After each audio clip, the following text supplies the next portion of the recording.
What's going on, guys, and welcome to Mark English with Abby once again. The place where we encourage positivity and making a mistake, because that's the only way to improve your English. Today I'm here with a very interesting topic. As you can see, so he's talking about the future. Yeah, we have the future here. First off, what's the future? The future is the coming time, right? It could be a second from now, 10 years from now, a year from now. If it's coming ahead, we always call it future. And yes, future is the coming time. You got it. So when we talk about the future, there are only 4 tenses just in the future, which is future simple, future continuous, future perfect, and future perfect continuous, right? But when we talk about just simple future, there are 3 or 4 ways. But today I have just 3 of them, and I'll explain very well, because it's just a natural pattern if you really think about it. So I'll teach you in a way that you'll never forget. But first, let's see words we can use related to future. So the first one is futuristic. Futuristic. We have future, which is the coming time. It says futuristic. So futuristic is like things that you don't expect to exist right now. Maybe you assume they're going to be maybe in the future. For example, teleportation. Teleportation means I'm here right now. Boom, like, you know, in the flash of a second, my whole body gets transported to some place, and that's called teleportation. Now, this is just a futuristic concept. It's not at this time. Maybe in the future, it will happen, but right now, we don't have it. Some cars look very different, especially prototypes. Cars that are not like manufactured for market, just samples. They look like they shouldn't be existing right now, and they belong in the future time. So if you talk about materials, it could be phones, gadgets, anything, and you think they should be invented in the future, or they look like they belong in the coming time, you can say futuristic.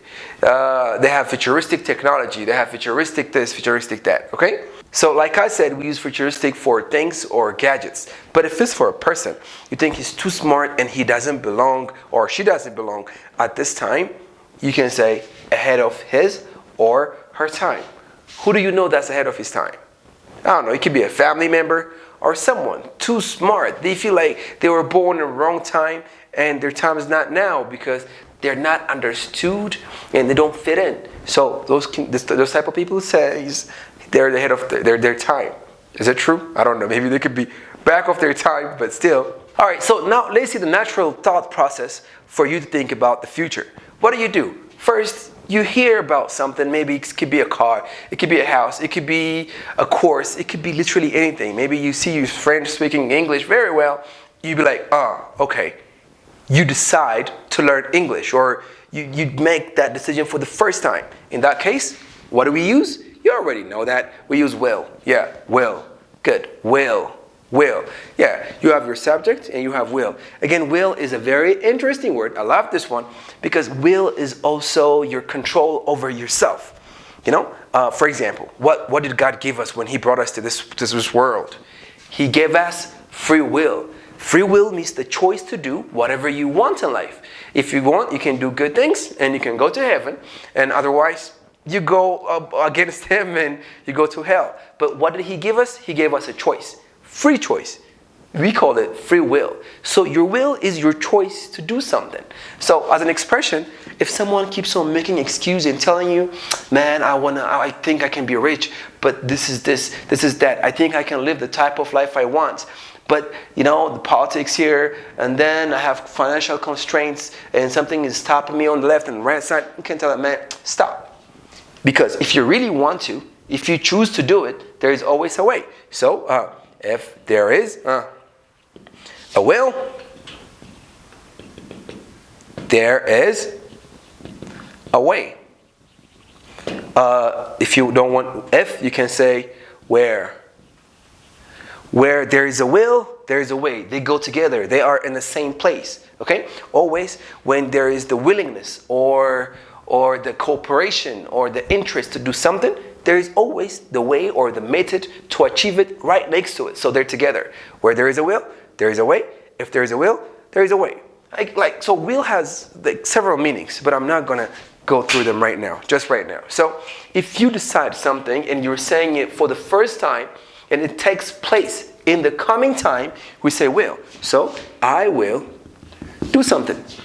When you speak and when you decide, it comes at the same time. Oh man, I don't know what to do because I'm some money short to pay for my rent and I'm stressed out. My friend is here. He's saying, it's okay, man, I'll give you. He didn't think about it before. He's saying it for the first time. So I will give you. So whenever you decide something for the first time and your words and your thoughts come at the same time, you say, I will do something. Okay? So it's unplanned and you're saying it for the first time. Usually people find it difficult to say the contraction. I'll. Okay, just add l. So I'll do it. I'll go. He'll go. She'll go. We'll go. We will go. We'll go. They will go. They'll go. The problem is this one. Yeah, it's not easy. You don't say it'll go. You say it'll go. It'll go. It'll go. It'll work. Good. You know, like this it'll word. You know, you can find it in words like Italy. You don't say Italy. You say Italy. What else? Literally. So yeah, this r sound is difficult. So it'll break. Don't put your phone everywhere like that, or it'll break. It'll break. So the positive is this one. If you decide something for the first time, you say I will. But if it's negative, we say will not, which is won't. Won't is the short form of will not. I mean, if something happens to you, I promise I won't help you. You know, I'm not going to help you. You can't come to me for help. So won't is the negative one. To ask for a question, no, you know what? Before we go ahead and proceed, tell me things that you won't do. I mean, letter today. I won't do this. I won't do that. I won't do this. Go ahead. And the other one, maybe like let's say I'm trying to open the door, and I tried 3, 4, 5 times, but no matter what I do, I cannot open the door. So what do you say? Won't. The door won't open. I tried 2, 3, 4 times. The door won't open. Man, your brother, he's doing a lot of bad things. Why don't you advise him? I tried 3, 4, 5 times, but he won't listen. He won't listen. I mean, he does not listen to me. So won't is the negative for will not, so don't get confused. To ask a question again, will plus subject. So will you? Okay? Or for negative, won't you? Won't you come tomorrow? Okay? Won't you listen? Why won't you listen? Why won't you do this? Why won't you do that? Okay? Why will you not do this? Why won't you come tomorrow? Why don't you come tomorrow? You can also say that. I don't see a major difference, you know? Why won't you come tomorrow? Why don't you come tomorrow? You can say both. I don't think they have any meaning difference. Do your own research again. I'm just telling you what I think at the heat of the moment right now, spontaneously. I haven't been rehearsing any of the things that I teach you right now. So yeah, won't you do this? Will you do this? This is the negative form. This is the positive form. So whenever we talk about unplanned action, this is the formula and will is our friend. But again, I saw a nice car and I said, hey man, you know what? I will buy that car. I'll buy that car. I said it for the first time. And that thought has been staying with me for a very, very long time. And I started saving for it. I'm saving my money. Now, somebody comes and asks me, what are you going to do with this money? What's your plan? Now, I have a plan for that money, right? What am I going to do? I am going to buy a car, which is be going to. When we say be, we're talking about verb to be, which is in the present. Is and are. I mean, if the subject is I, we say I am going to, and then we put the verb, right? So going to, when we shorten it, what do we have? Gonna. So I'm going to buy a car. Okay, she's going to buy a car. You're going to buy a car. Based on the subject, you can use one of these verb to be's, is, or are.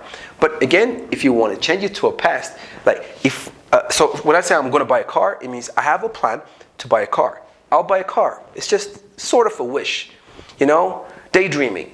But if I said I am going to buy a car, I'm planning it. I have the money, and someday in the future, I am going to buy the car. So this is planned, this is unplanned.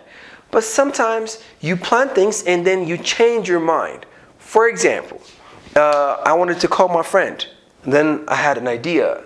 Maybe right now he's in class. Man, let me not call him. I put my phone in my pocket. And my friend called me and he says, hey man, why didn't you call me? I can say, not I am.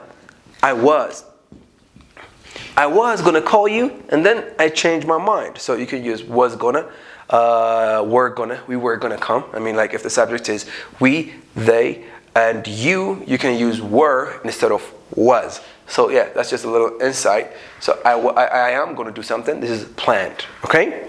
So right here, we have will for unplanned action, and gonna is for planned. Third one is scheduled. Maybe first I said I will buy a car. I didn't know when, and I started saving the money. And when I see how my saving goes, next week on Sunday, I think I'll reach my saving goal. Okay, maybe if the car costs 1 million, next week I'm gonna hit 1 million, and on the same day I have a plan to go and buy this car. In this case, we use present continuous tense, which is subject plus be for present, is, or are, plus ing and FTA. What is FTA? Future time adverb. Words that show you the future time. Let me start from the earliest one, which is soon. You have later. You have maybe tomorrow. Okay. You have next, maybe next week, next Monday, next this, next that. So you use the present continuous tense, and then you add the future time. So again, what's your plan? Can you please come to me? Can you please come to my house tomorrow, because I want you to check something out for me? I can say, I'm sorry, man. I'm going to school tomorrow. I'm not going. If I say without this, if I say I'm going to school, it means I'm doing it right now. But I say I'm going to school tomorrow because that time is already planned. So whenever you have scheduled future events, just use present continuous and add future time adverbs. Maybe she's so excited. Well, okay, nice. What are you happy about? Oh, I'm getting married in June, or I'm getting married next month. You know, it's planned, it's scheduled, and that's why she's presenting it that way. Okay? If you keep watching this video and practice, you're speaking English soon. If I say you're speaking English, it means you're doing it right now. But soon, kind of extend the time and tell you that's something that's going to take place in the coming time. So we have 3 ways to talk about the future, which is unplanned, planned, and scheduled. For unplanned, we use subject plus will, and we put out verbs. Negative, won't, okay? I won't come, okay? I won't be able to help you. I won't. If it's planned, we use subject plus verb to be, is are, and gonna. Gonna is the short form of going to. I'm going to buy a house. I'm going to buy a house. And for scheduled, we have subject plus is are plus our future time adverb. Okay? So that's it. I hope you understand it, guys. This is just a short video to help you catch up with all the grammars, but where the magic happens is when you actually take what you learn and put it to use.